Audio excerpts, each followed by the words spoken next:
Hermanos, Dios les bendiga.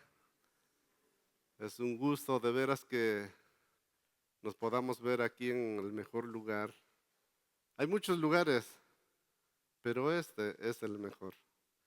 Así que les invito a que hagamos una oración, que nuestro Dios, que el Espíritu Santo sea el que nos guíe, no meramente uno, porque no es así.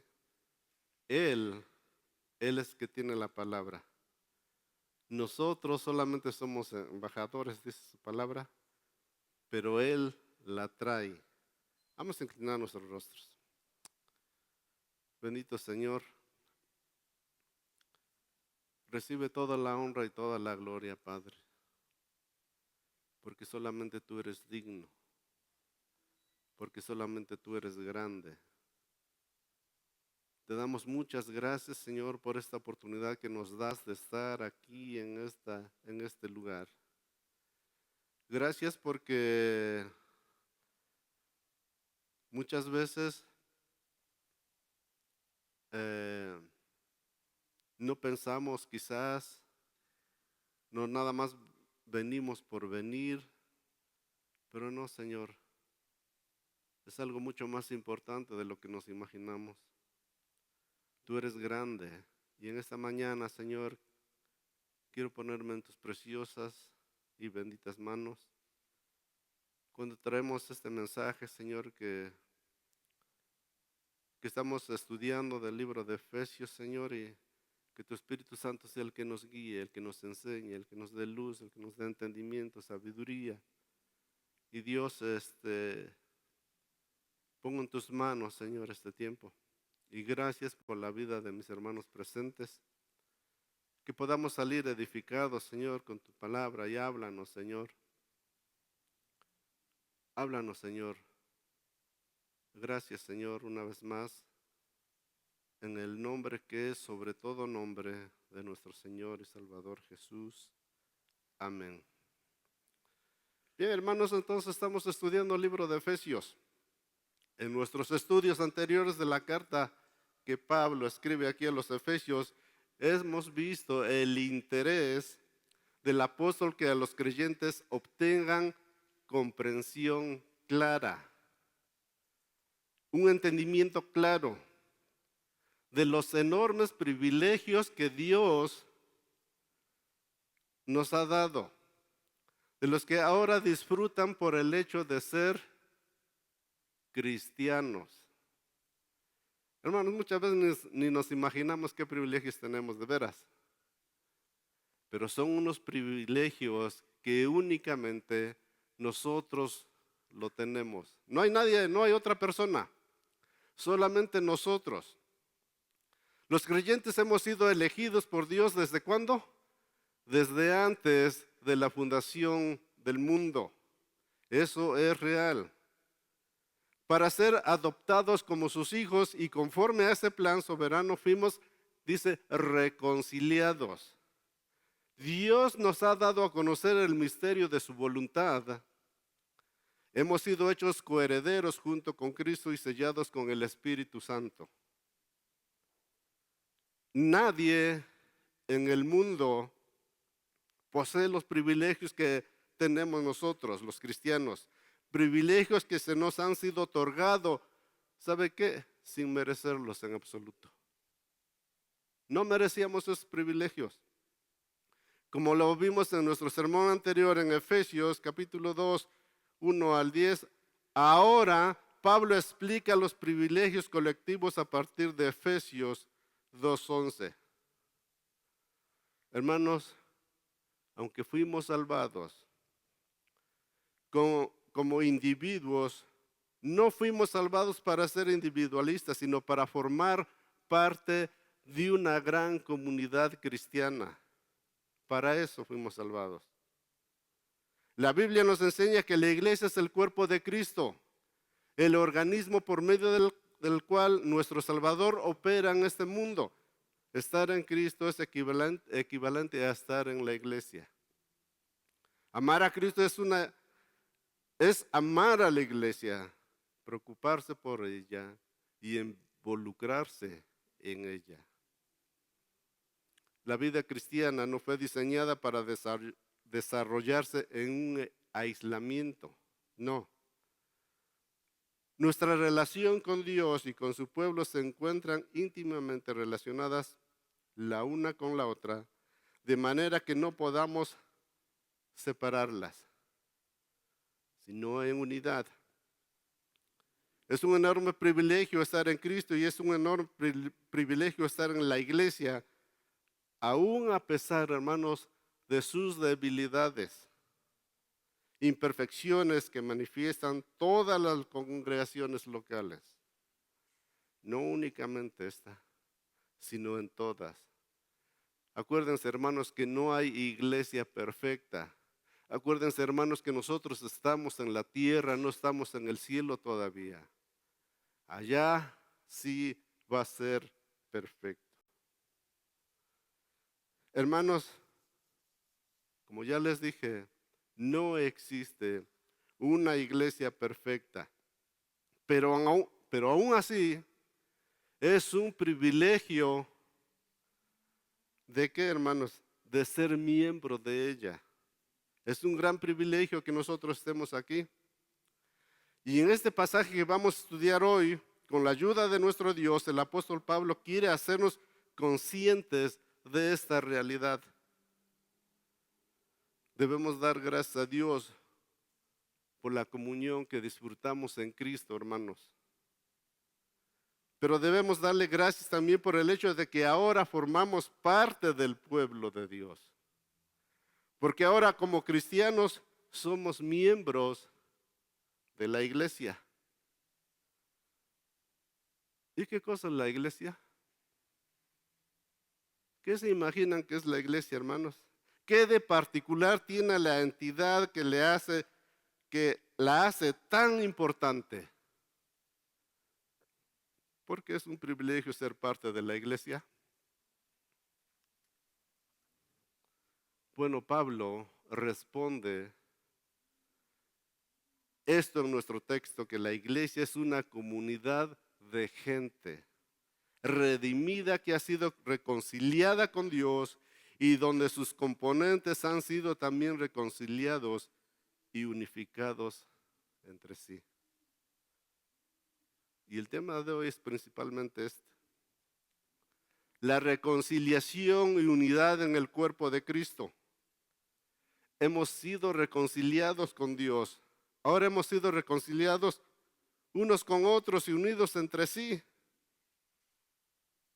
Y para que podamos comprender toda esta dimensión, el privilegio que significa formar parte de la iglesia en los versículos 11 al 12, Pablo nos recuerda la condición tan terrible en que nos encontrábamos antes de venir a Cristo y venir a ser parte de su pueblo de Dios, y luego compara esta condición en los versículos del 13 hasta el versículo 22 con el cambio radical de posición que se nos ha otorgado ahora nosotros que estamos en Cristo. Veamos entonces en primer lugar nuestra condición anterior. Efesios 2, 1, 11, que nos dice: por tanto, acordaos de que en otro tiempo vosotros los gentiles en cuanto a la carne erais llamados incircuncisión por la llamada circuncisión hecha en mano en carne. Hermanos, en esta sección Pablo abre con la cláusula conectiva por tanto. Lo que él va a decir a continuación se encuentra íntimamente ligado con todo lo que ha venido diciendo antes. ¿Y cuál es el tema de la sección anterior? La extraordinaria obra de la gracia de Dios en nuestras vidas. Aun cuando estábamos como muertos en nuestros delitos y pecados. Ya lo vimos la semana pasada. Efesios 2, 1 al 3. Vea que dice. Y Él os dio vida a vosotros cuando estabais muertos en vuestros delitos y pecados, en los cuales anduvisteis en otro tiempo, siguiendo la corriente de este mundo conforme al príncipe de la potestad del aire, el espíritu que ahora opera en los hijos de desobediencia, entre los cuales todos nosotros vivimos en otro tiempo en los deseos de nuestra carne, haciendo la voluntad de la carne y de los pensamientos, y éramos por naturaleza hijos de ira, lo mismo que los demás. Por tanto, acuérdense ustedes, acordémonos de dónde hemos venido, de dónde nos sacó Dios, de dónde metió su preciosa mano para que te traiga aquí ahora, para que estemos participando de esta unidad. Acuérdate de dónde Dios te sacó. Acuérdate cómo estabas, de lo inmundo, de lo menospreciable, de lo vil. De ahí nos sacó Dios. No éramos unas peritas en dulce, hermanos. Éramos de lo peor. Y entonces dice, acordaos. Es saludable que ustedes recuerden estas cosas, no con aprecio porque vuestro caso era realmente desesperado. Estabas muertos en vuestros delitos y pecados, como todos los hombres lo están, pero por pertenecer al mundo gentil, por el hecho de que no eran israelitas, vuestra condición era aún peor. Esta iglesia de Éfeso, hermanos, estaba formada mayormente por personas no judías. Pablo dice, ustedes estaban muertos en sus delitos y pecados, pero por ser gentiles. Vuestra condición era aún peor y no deben olvidarlo, dice Pablo. Acordaos de eso, acordaos de lo que erais vosotros los gentiles en cuanto a la carne. Y Pablo menciona dos aspectos que afectan a esta gente de manera particular, lo mismo que a nosotros. Que yo sepa, aquí entre nosotros no hay ningún judío. No hay. Todos nosotros somos gentiles, hermanos. Y sabe que en primer lugar Pablo dice aquí en el versículo 11 que los gentiles sufrían de alienación social. Alienación social es un estado en el que un individuo siente desconectado de su grupo social, de su propia identidad y de sus valores, de la sociedad, separado de la familia, de sus amigos o de la comunidad en general. Se experimenta una sensación de vacío o falta de significado en la vida y el trabajo.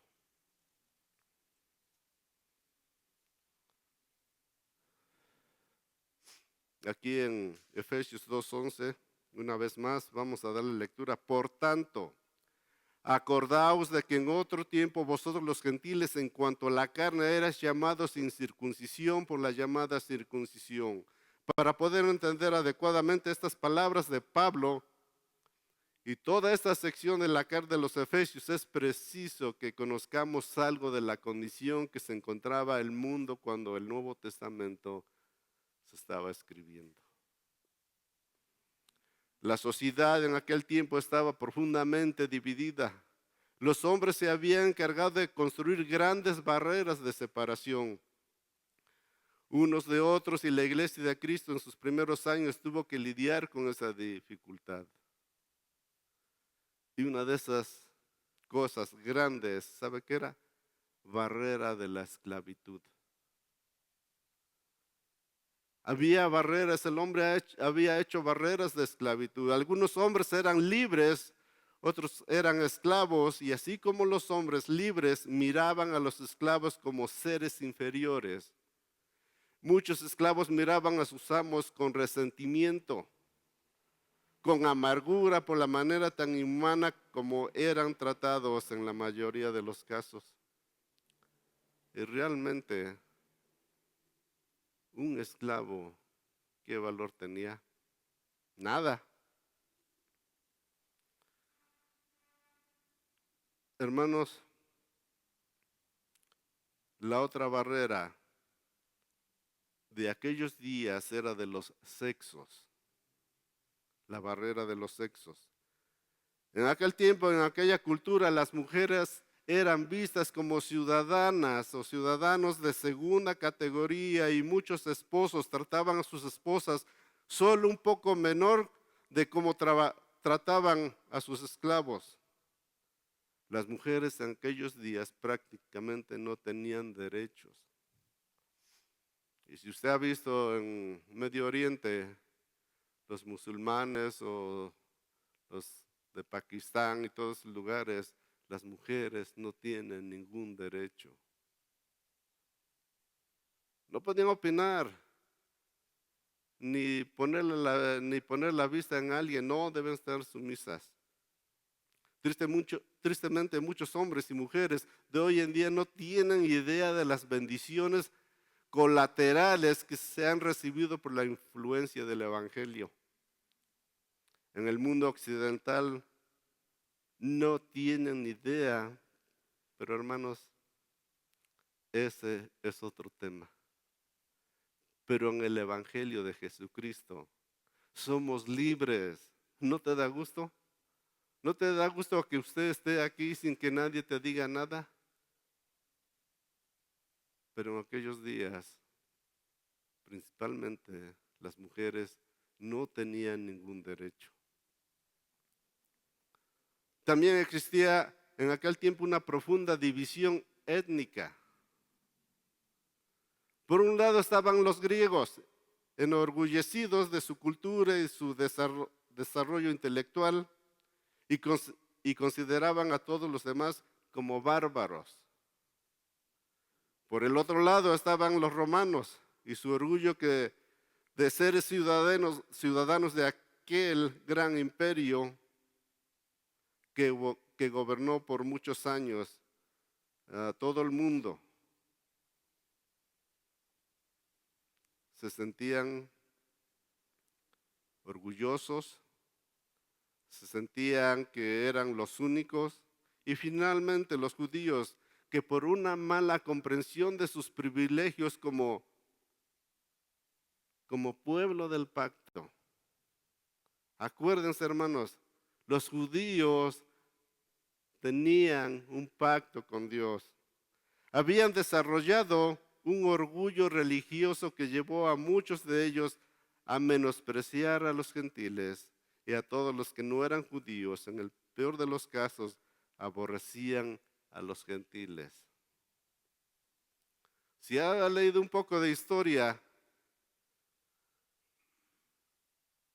los judíos no podían pasar por Samaria, que era un camino muy corto para ir a Galilea, sino que ellos tenían que dar una vuelta para no pasar por los gentiles, porque para ellos era inmundicia. Si algún judío le caía la sombra de un gentil, se iba rápidamente a bañarse, porque era inmundo a través de eso. O sea, nomás para que tengan una idea de cómo eran. Entonces, y eso es precisamente acerca de esta última barrera que que habla en el texto a estas iglesias donde la mayoría, al igual que nosotros, provenía del mundo gentil. Los judíos llevaban en su cuerpo la marca de pertenecer al pueblo del pacto. ¿Y cuál era esa marca? La circuncisión. Menospreciaban a todos aquellos gentiles que no gozaban de sus privilegios religiosos. Para muchos judíos los gentiles no eran más que animales con los que debían tener muy poco contacto. Era tal la separación que había entre ellos, entre estos dos pueblos, que si un judío entraba a la casa de un gentil quedaba ceremonialmente inmundo. Quedaba inmundo. Ni aún era permitido un judío asistir a una mujer en su labor de parto. Y si un judío se le ocurría casarse con una mujer gentil, su familia por eso mismo lo consideraba como si se hubiera muerto. Hasta ese grado llegaban. No había un acercamiento, hermanos. Ellos sufrían los gentiles. Es acerca de esta alienación social de la que Pablo está hablando aquí, el prejuicio que existía en contra de los gentiles incircuncisos por parte de los judíos era sumamente profundo. Era muy difícil, muy feo estaban distanciados totalmente. Ellos eran la circuncisión, los judíos eran el pueblo del pacto, los descendientes de Abraham, pero todos los demás eran incircuncisos. No tenían el privilegio, los gentiles estaban alienados, separados, tratados como una raza de gente inferior.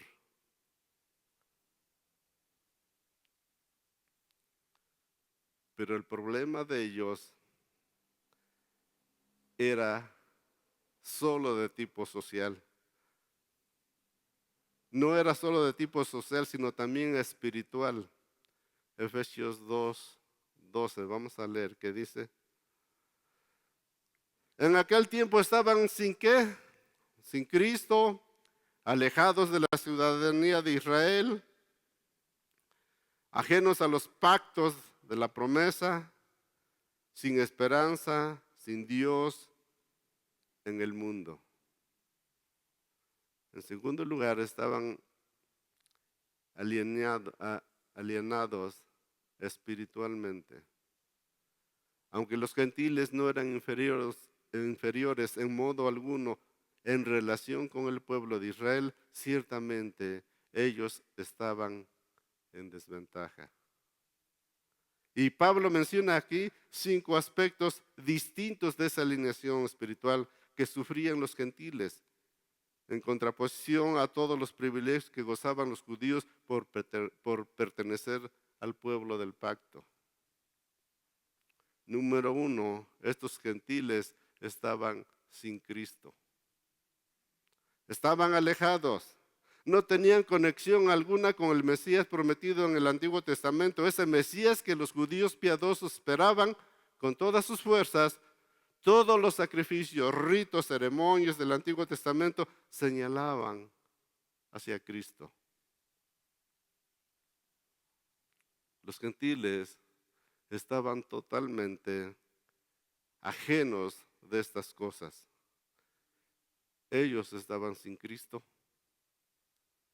No sabían nada del Mesías prometido, de la obra que él habría de realizar para dar por terminado el pecado y todas sus terribles consecuencias. Estaban alejados de la ciudadanía de Israel. Los gentiles estaban excluidos de la nación escogida por Dios, que recibían su revelación y la protección divina. Mientras Israel disfrutaba de leyes, profecías y promesas, los gentiles vivían en oscuridad sin acceso a esos privilegios ni a la ciudadanía espiritual de Israel. ¿Sí disfrutaban los judíos? Sí disfrutaban porque estaban recibían la revelación de Dios a través de ¿quiénes? Los profetas. Entonces, pero los judíos estaban totalmente separados. Estaban separados. Punto número 3, ajenos de los pactos de la promesa. A todas aquellas promesas juradas de Dios para con su pueblo que apuntaban precisamente hacia la venida del Mesías, ellos no tenían ninguna promesa en la cual confiar con seguridad. Estaban perdidos. Número 4, estaban sin esperanza, hermanos.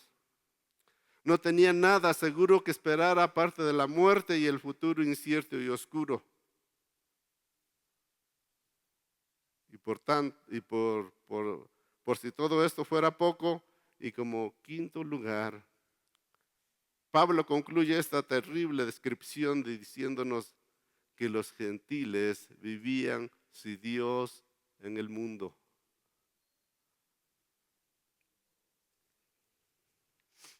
Sin esperanza y adorando a ídolos, ignorando al único Dios verdadero bajo el antiguo pacto. Estaban desprotegidos a merced de religiones y filosofías ajenas. ¿Nos vamos dando cuenta cómo estaban los judíos? Ciertamente en el Antiguo Testamento algunos gentiles abrazaron la fe verdadera, como fue el caso de Rahab, como fue el caso de Ruth. Pero lo cierto es que la mayoría continuó sumida en su más degradante idolatría, despreciando el abundante testimonio que Dios había dado al mundo a través de la creación. Aquí hay un comentario que dice William Hendrickson, un destacado teólogo y comentarista bíblico especializado en el Nuevo Testamento de origen europeo, fueron semejantes a marineros que sin brújula ni guía se hallaban a la deriva en una nave sin timón, en noches sin estrellas, en medio del tempestuoso mar, lejos del puerto. Así estaban los gentiles, y no solo los gentiles que vivían en Éfeso, los gentiles en el mundo entero. Mis hermanos queridos y amados, esa era nuestra condición también en otro tiempo. Así estábamos, hermanos. Nuestros antepasados, ¿cómo estaban, hermanos? Antes de la llegada del Evangelio a estas tierras, ellos estaban sin ¿qué? Sin Cristo, sin promesa, sin esperanza, gracias a la misericordia de Dios y al esfuerzo de misioneros. Hoy podemos conocer a Cristo, de lo contrario estaríamos perdidos sin Él. ¿No está usted agradecido de veras por aquellos misioneros que vinieron algún día aquí a Tecamachalco o a la región toda esta?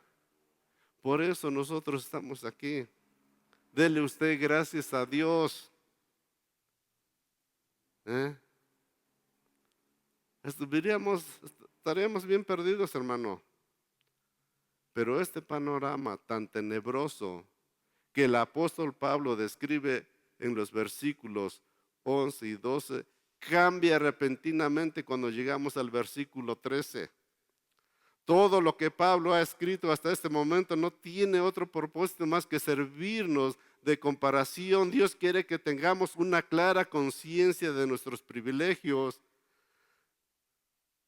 de lo que mucho hemos recibido de la mano de Dios y de la terrible que hubiese sido si no hubiéramos conocido al Salvador de nuestras almas. Hermano, qué difícil, qué horrible, qué terrible es vivir sin esperanza y sin Dios en el mundo. Hermanos, pero esa no es nuestra condición. Ahora estamos en Cristo, dice. Ahora nosotros estamos en Cristo. Esa no es tu condición si has creído, y si eso es precisamente lo que Pablo pasa a describirnos en los versículos del versículo 13 hasta el 22. Ya vimos nuestra condición anterior. Veamos ahora nuestra condición actual.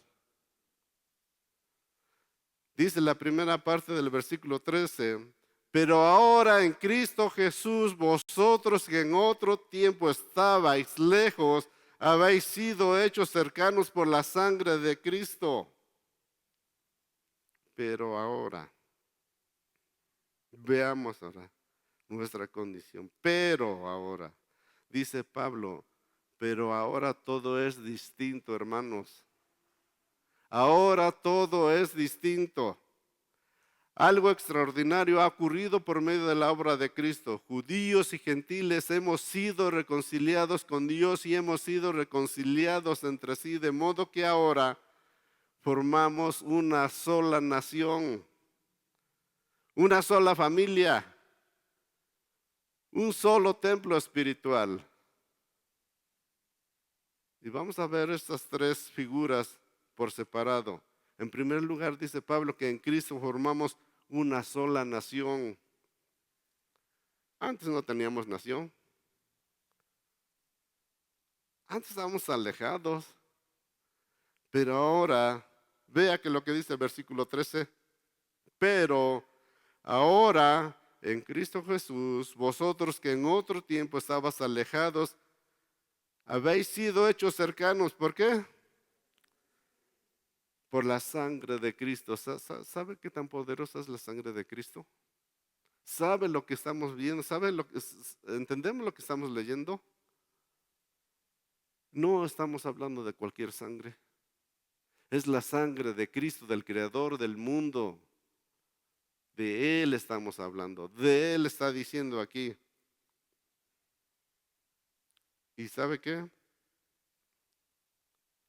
Los gentiles estábamos lejos de Dios, lejos de su revelación, lejos de sus pactos, lejos de sus promesas. Los judíos, en cambio, estaban cerca. Estaban cerca. La gloria de Dios habitaba en el templo de Jerusalén. Y por medio de los profetas, el pueblo podía escuchar continuamente su voz. Por eso le digo que ellos tenían muchos privilegios. Y es cierto que muchos judíos menospreciaron estos privilegios, pero eso no cambia el hecho de que los tenían, a diferencia del mundo gentil. Ahora bien, dice Pablo, en Cristo Jesús todo ha cambiado de manera radical. Nosotros que estábamos lejos, ahora hemos sido hechos cercanos por la sangre de Cristo. Ahora nos acercó por su sangre. Somos perdonados, reconciliados con Dios y al mismo tiempo reconciliados todos aquellos que han encontrado en Cristo la misma reconciliación. Pero hermanos, ¿qué es lo que separa el hombre de Dios y los hombres de los hombres? El hombre de los hombres, ¿qué es? Lo que separa, hermanos, es el pecado. Y Cristo venció el pecado en la cruz, pagando allí nuestra deuda, de modo que ahora somos plenamente aceptados por Él delante de Dios. Y al mismo tiempo podemos tener comunión unos con otros. ¿Sí? Si alguien ha pasado por esta misma experiencia de reconciliación, sin importar si somos judíos, mexicanos, de cualquier otra nación.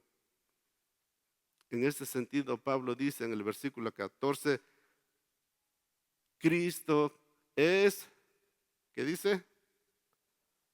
Cristo es nuestra paz. La barrera que separaba al judío del gentil ha sido completamente derribada por la muerte de Cristo en la cruz. El sistema de gobierno espiritual directo de Dios sobre Israel llegó a su fin. Los ritos ceremoniales Los ritos, las ceremonias y la ley mosaica también llegaron a su fin. Tanto los unos como los otros hemos sido reconciliados con el mismo Dios y Padre. Y miren, noten ahí, hermanos, que nos dice, que no dice simplemente que Cristo logró esa paz para nosotros. No, ahí dice que Él es nuestra paz. Él es la fuente y sustancia de esa paz. Lo que la ley de Moisés no podía hacer, ni lograr ninguna religión o mérito humano, es logrado plenamente en Cristo.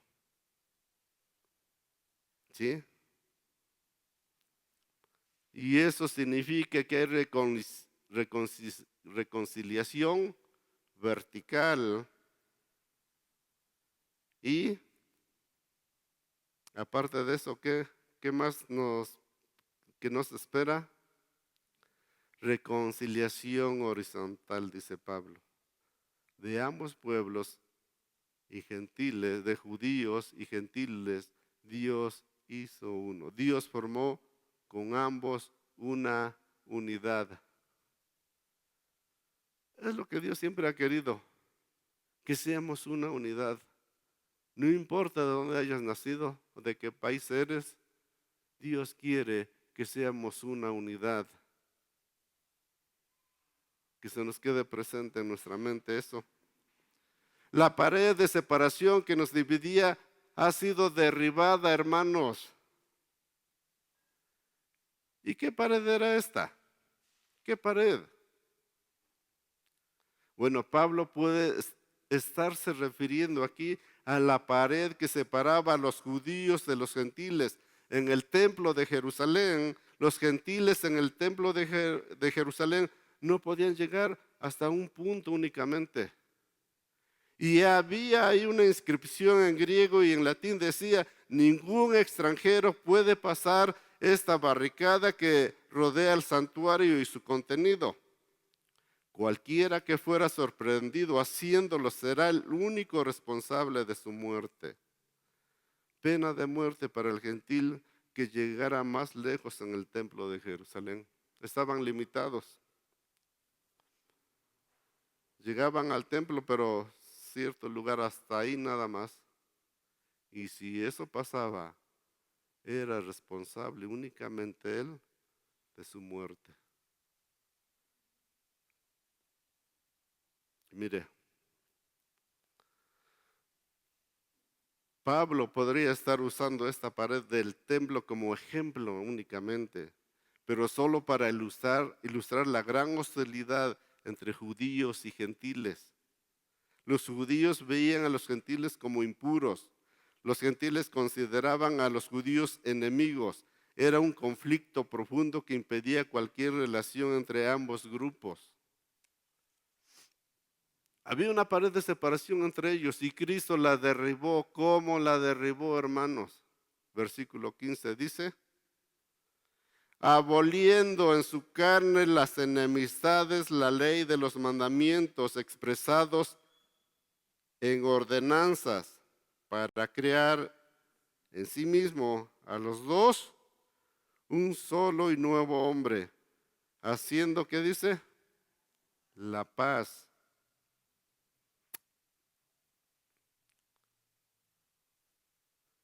Como bien lo señala nuevamente este Hendrickson en su comentario, esto no significa, como algunos creen, que Cristo haya terminado con la ley como principio moral.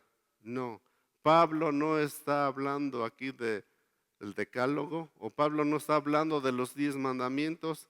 Esa ley moral codificada y resumida en los 10 mandamientos regía tanto a gentiles como a judíos, y por lo tanto eso no era lo que separaba los unos a los otros. Según Hendrickson, Pablo se refiere a la ley ceremonial del código mosaico.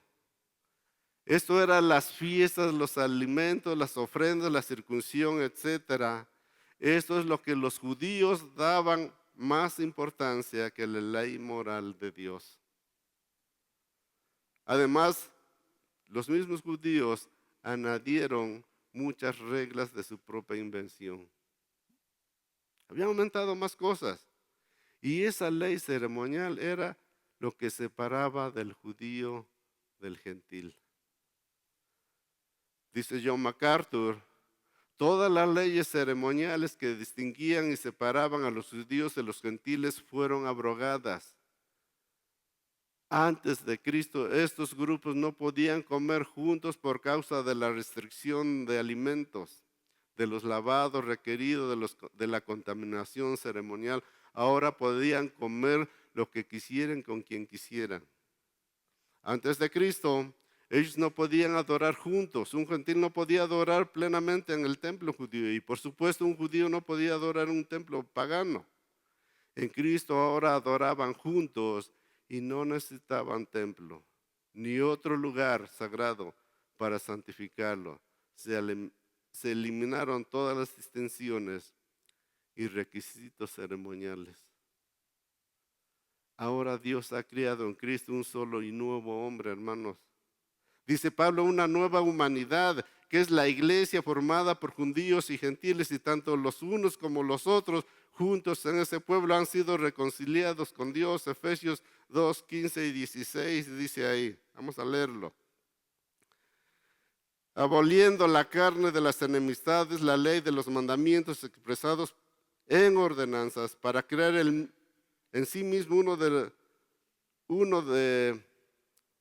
crear en sí mismo de los dos un solo y nuevo hombre, haciendo la paz, como mediante la cruz reconciliar con Dios a ambos en un solo cuerpo, matando en ella las enemistades. Hermanos, nosotros vemos y vivimos en un mundo lleno de contiendas y divisiones, enemistades. Y en estos últimos días, la situación entre palestinos y judíos se ha agravado mucho más. Digo, así es que están viendo las noticias. Hay unos conflictos, hermanos, que no se puede. ¿Por qué tanto? ¿Por qué si es el pueblo de Dios? Así es. Y por más esfuerzo que se realizan, cada día los hombres construyen barreras más altas entre sí. Y lo que este texto nos enseña es que solo en Cristo puede reconciliar el hombre con Dios y el hombre con el hombre. ¿Saben qué, hermanos? El Evangelio es la única respuesta para este mundo lleno de fricciones y contiendas. La raíz de las enemistades es el pecado y el pecado solo encuentra remedio en la cruz. Ahí dice Pablo, Cristo mató las enemistades en la cruz. Y en segundo lugar, veamos el anuncio de la paz. Efesios 2:17. Efesios 2:17. Dice aquí, y vino y anunció las buenas nuevas de paz a vosotros que estabas lejos, a los que estaban cerca. Cristo no solo hizo lo que hizo en la cruz del Calvario para procurar que judíos y gentiles se reconciliaran con Dios y se reconciliaran entre sí, sino que Cristo mismo anunció a ellos lo que había hecho para que se beneficiaran de esa extraordinaria obra de salvación. Hermanos, nos preguntamos, ¿cuándo fue que Cristo hizo eso? ¿Cuándo es que fue Cristo a Éfeso? Y si él nunca salió de su vida, de su ministerio en los contornos de la tierra de Palestina, ¿cuándo Cristo fue a Éfeso y anunció las buenas nuevas? ¿Saben cuándo? Cuando fueron Pablo, cuando fueron hermanos, cuando fueron misioneros, cuando fueron todos ellos. Entonces, cuando Dios en su palabra, en su poder del Espíritu, ahí es cuando llegó. Ahí cuando él estaba ahí, es cuando escucharon de él. Bueno, Él lo hizo cuando los apóstoles y otros predicadores fueron a Éfeso y predicaron el Evangelio con el poder del Espíritu de Cristo. Hermanos, las persecuciones de este texto son realmente muchísimo, es muy amplio, es muy grande. Cuando la palabra de Cristo es expuesta correctamente y el Evangelio de Cristo es fielmente proclamado, es la misma voz de Cristo, lo que resuena desde el púlpito. Nosotros no somos más que embajadores que en nombre de Él llamamos a los hombres que vengan al arrepentimiento, pero Cristo es quien está enviando esa voz. Dice Pablo en 2 de Corintios 5:20, así que somos embajadores en nombre de Cristo, como si Dios rogase por medio de vosotros, os rogamos en nombre de Cristo, reconciliaos con Dios. Hermanos, nosotros estamos trayendo el mensaje de un rey y su voz es la que obra en el corazón de los hombres por medio de la predicación de la palabra. Dice el apóstol Pablo en Romanos 10, 14, 17. ¿Cómo pues invocarán a aquel que no han creído? ¿Y cómo creerán a aquel que no han oído? ¿Y cómo irán sin haber quien les predique? ¿Y cómo predicarán si no fueren enviados?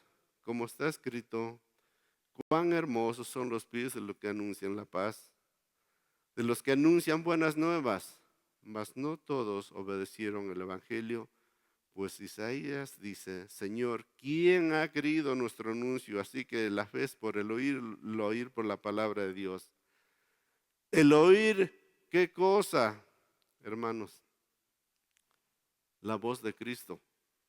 El oír la voz de Cristo es a través de la predicación de la palabra de Dios. Así que la fe viene por el oír y el oír por la voz de Cristo, por la repredicación de la palabra de Dios. Hermanos, lo que ocurre aquí cada domingo en la iglesia es que Dios se hace presente aquí a través de su palabra, a través de la adoración. La voz de su Hijo se escucha cuando la palabra es fielmente expuesta. Como alguien ha dicho, aquellos que rechazan el Evangelio no están rechazando al predicador, sino lo que trae, sino al Hijo de Dios mismo. Dice el Señor en Lucas 10, 16, el que a vosotros oye, a mí me oye, y el que vosotros desecha, a mí me desecha, y el que me desecha a mí, desecha el que me envió. Hermanos, debemos poner mucha atención a la palabra de Dios. Debemos tener mucha atención, debemos poner mucha atención. Ciertamente el predicador tiene sobre sus hombros una enorme responsabilidad, pero los que escuchan tienen también una enorme responsabilidad cuando esa palabra es fielmente expuesta. Atender a la predicación como si fuera la voz de Cristo mismo. Dios mismo es quien desciende del cielo a hacerse presente en medio de su pueblo y la voz de Cristo resuena en su congregación. Por lo tanto, hermanos, debemos venir con ese oído preparado. Debemos venir dispuestos a escuchar la voz de Dios. Porque tú puedes estar aquí, pero tu mente puede estar en otro lugar. Pero si la voz de Cristo está resonando, no prestemos y no prestamos atención, en realidad no le estamos oyendo. Por eso procuraremos evitar distracciones. No es por, ¿cómo se puede decir? No es por que estemos nosotros diciéndoles cada momento apaguen su celular, no se paren, que los niños no griten, que salgan con sus maestras. No, si se está haciendo es para que oigamos nosotros verdaderamente la voz de Dios. Porque cuando uno se levanta de aquí en medio por decir y sale, sabe que todo el mundo se distrae. ¿Y sabe qué? se desconecta de Dios. Se desconectan y ya no están en el hilo, dicen. Entonces, no crean que por decirlo únicamente, sabe que no sale, no lleven sus niños, no griten, no, nada. Sino es que se desconectan de la voz de Dios. Y solamente así, si no hay distracciones, sino para que todos podamos escuchar con claridad la voz de Cristo. Aquellos que reciben esa palabra y aceptan el mensaje del Evangelio, dice Pablo, ahora tienen libre entrada en la presencia de Dios. Como dice en Hebreos 4:16, entremos confiadamente al trono de su gracia para hallar misericordia, hallar gracia para el oportuno socorro. Tenemos un acceso directo, hermanos, a Él. Y en tercer lugar, tenemos acceso al Padre y una nueva identidad. Efesios 2:18, ¿cómo dice? Porque por medio de Él, los unos a los otros, tenemos entrada por un mismo espíritu al Padre. Y esa palabra que Pablo usa aquí, que en nuestras versiones se traduce como entrada, hace referencia a la labor que hacen algunos oficiales en la corte de aquellos días para introducir una persona en la presencia del rey. Tales personas no podían tener acceso si no le fuese permitido por ese oficial.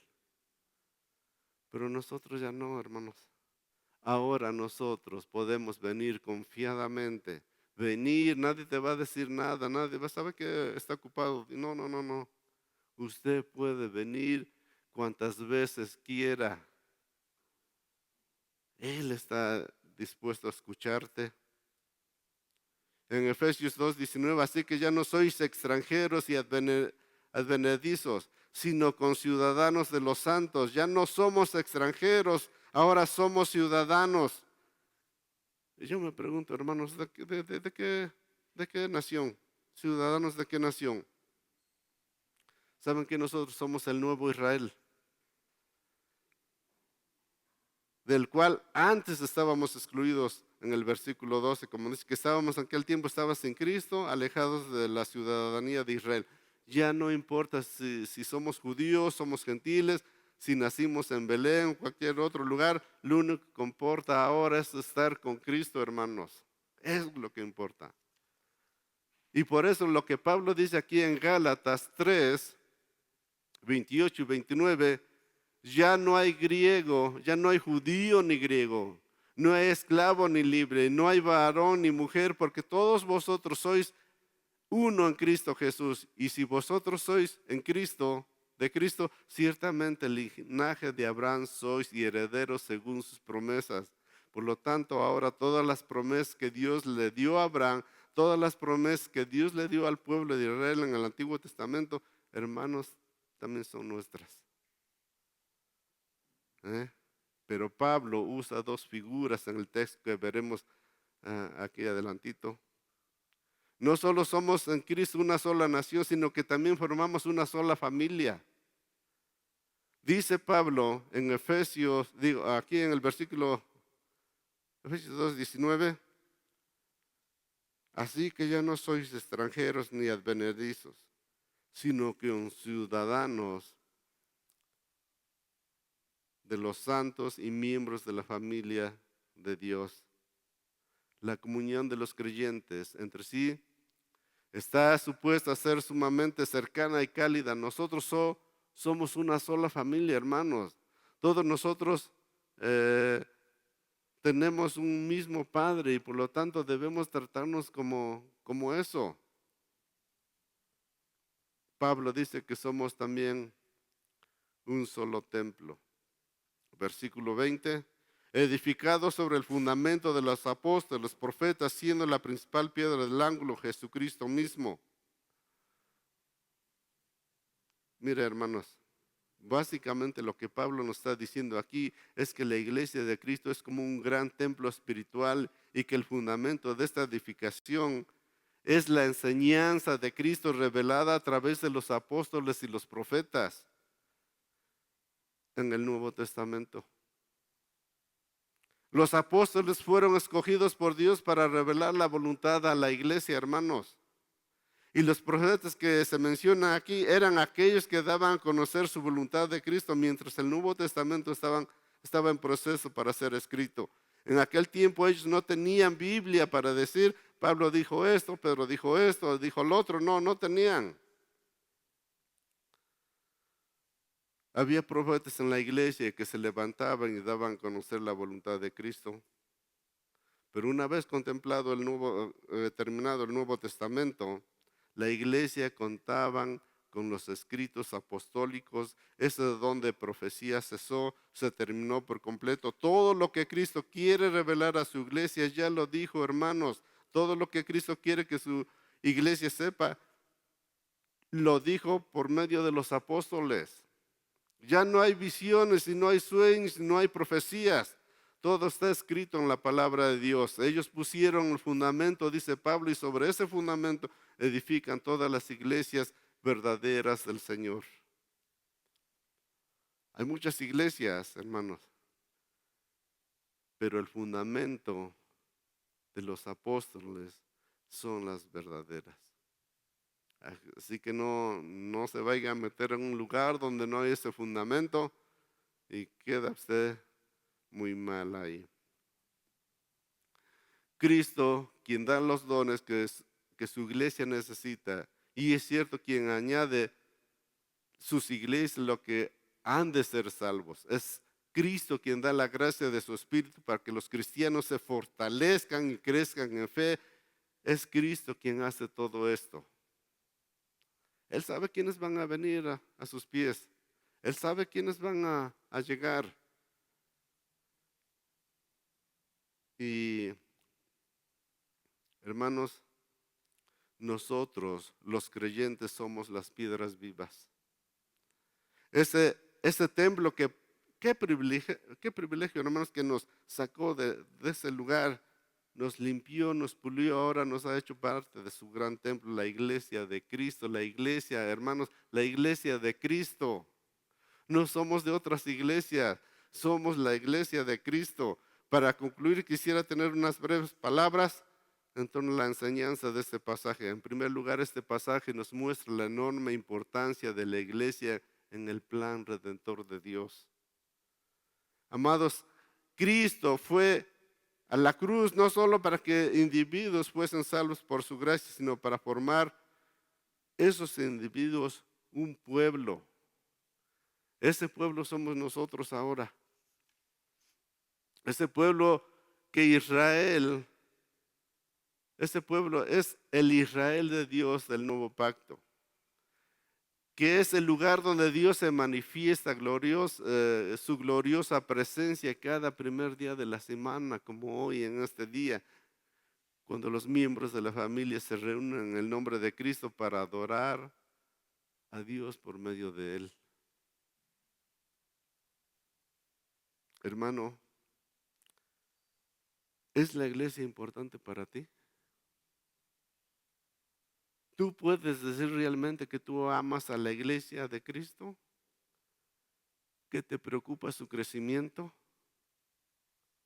Como dice Pablo, sobre mí se agolpa cada día las preocupaciones por todas las iglesias. ¿Tú puedes decir eso?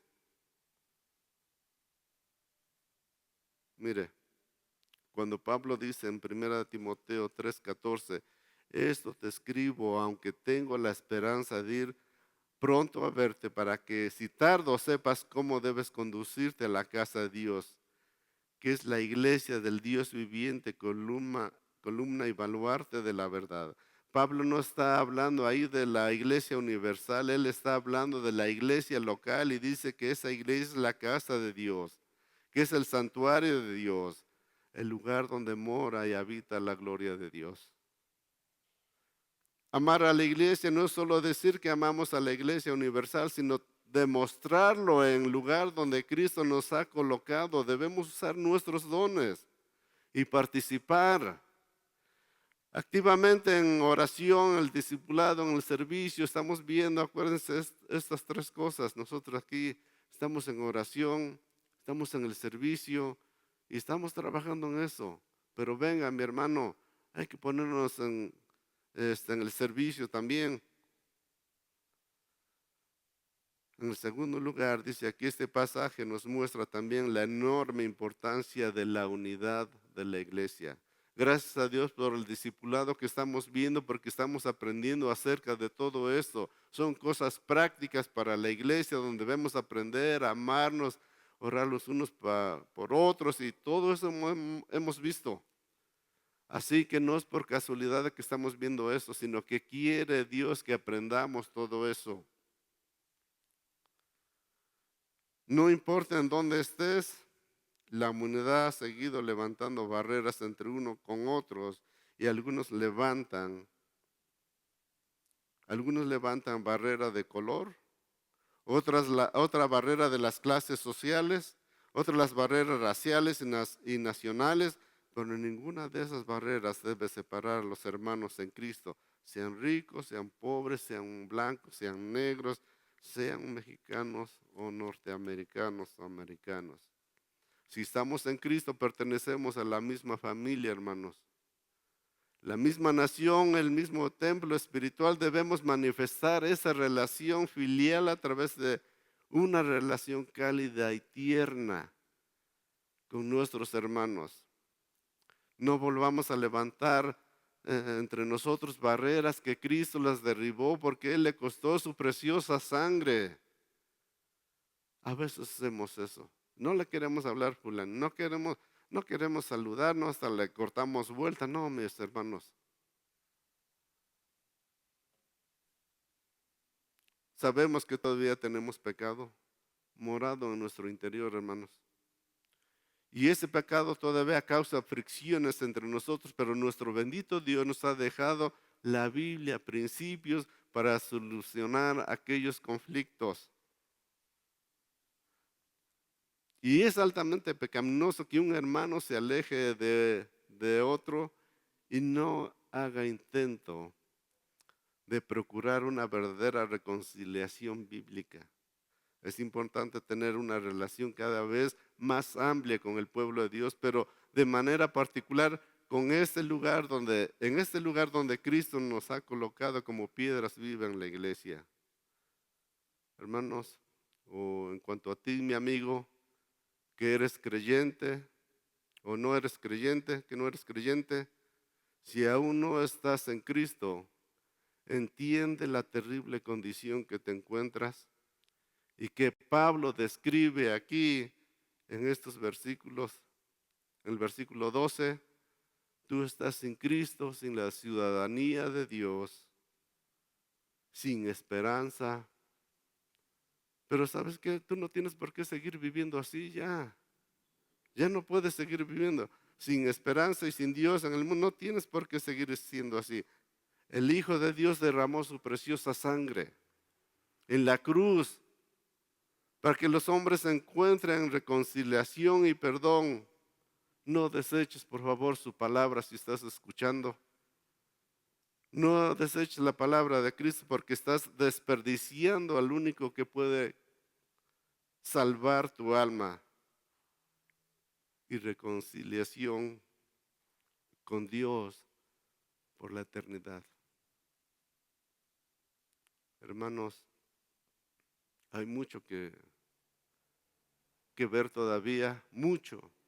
Este libro es tan profundo que nos falta tiempo, pero el tiempo ya nos rebasó.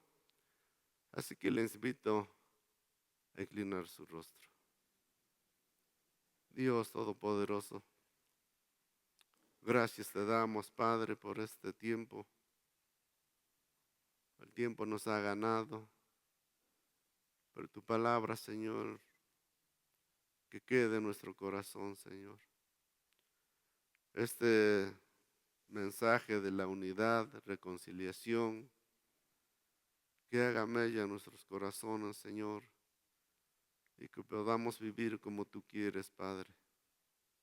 Gracias, Señor. Gracias por la vida de mis hermanos. Ayúdanos, Dios, y siempre que tu palabra sea expuesta como tú quieres. En el nombre de Cristo Jesús te damos gracias. Amén. Que Dios les bendiga, hermanos. Dios.